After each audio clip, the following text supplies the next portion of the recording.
Okay, Wayne, I see you working on the bike again. What are you doing today? Well, I decided to tackle the MCCRUISE cruise control unit from the 2018 DCT Africa Twin. Again, it was one of those jobs that I was a little bit hesitant about tackling, but probably more so just stripping all of the bits and pieces down. That's the kit there. Quite a comprehensive parts manual, operation manual. I followed it to the T, basically going through each one of these steps, as you can see, and even making some notes of mine. If you do follow the instruction manual, you'll find that taking components off the bike, routing gear is pretty much spot on. It is very comprehensive. A couple of things that I found, it was about an hour to take the gear off the bike. I've got the factory crash bars, which made it reasonably easy dropping them down. Probably if you had aftermarket bars and they were anchored in a few different other points, you might have to take a bit more off.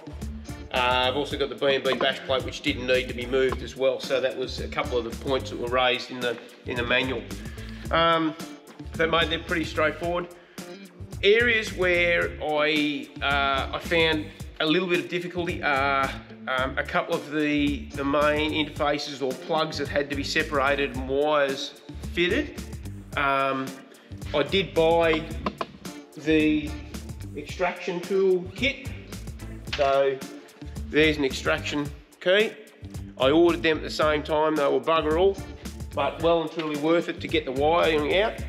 But the hardest part for me was actually getting the plugs apart, knowing how they came apart. It wasn't really clear in the manual, which is probably something, I know there's a heap of different bikes that they do, but to have that information on how the plugs actually come apart would be beneficial, because it took me about an hour per plug and there was two or three of them in the bike. Once I got them apart, the wiring I found easy to pop the pins out, put the new pins in, the rest of it was fine. The routing was fine, the routing of the wiring. I located the control module up here under the rear pillion. Put a bit of Velcro on one side to try and pick up on the high part of the guard, and also put a bit on the back end of it just to fix onto this little bit of vertical plastic, so it's sort of locked into position there. But other than that, it was a really good kit, fitted well. I wanted a sort of a factory look. I didn't want to be cutting into wiring and buggering up the integrity of the wiring, if you like. I wanted to try and keep everything pretty stock. So I'm at a point now where basically all the gear's got to go back on. I've got the location I've put the control module on the handlebars there. You can see that's the later version. I found that position will be reasonably comfortable. And it's just a matter of putting the gear back. I expect it to take about another hour to get it all put back on.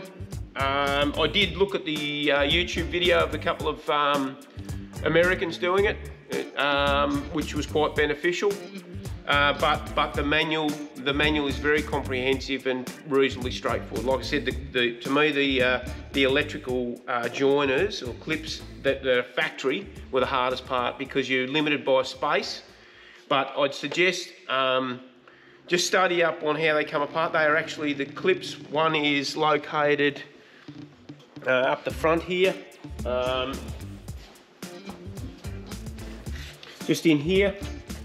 We had one clip on this side which releases the whole assembly. Now, because we're limited by wiring either side and it's tied into the main loom under the box here, air filter box, it makes it extremely difficult to separate them, because there is a clip on the back side there which you need to close the connection together, push the clip in and allow it to release. I did get a screwdriver just to help me to move the clip apart. Because the wiring is compressing it, it doesn't just want to spring apart reasonably easy. That was about it. That was probably the main issues I had, and I spent some exciting time and a few beers on that. All right, that's probably it for this at this stage. We'll have another video on probably pre-assembling the bike.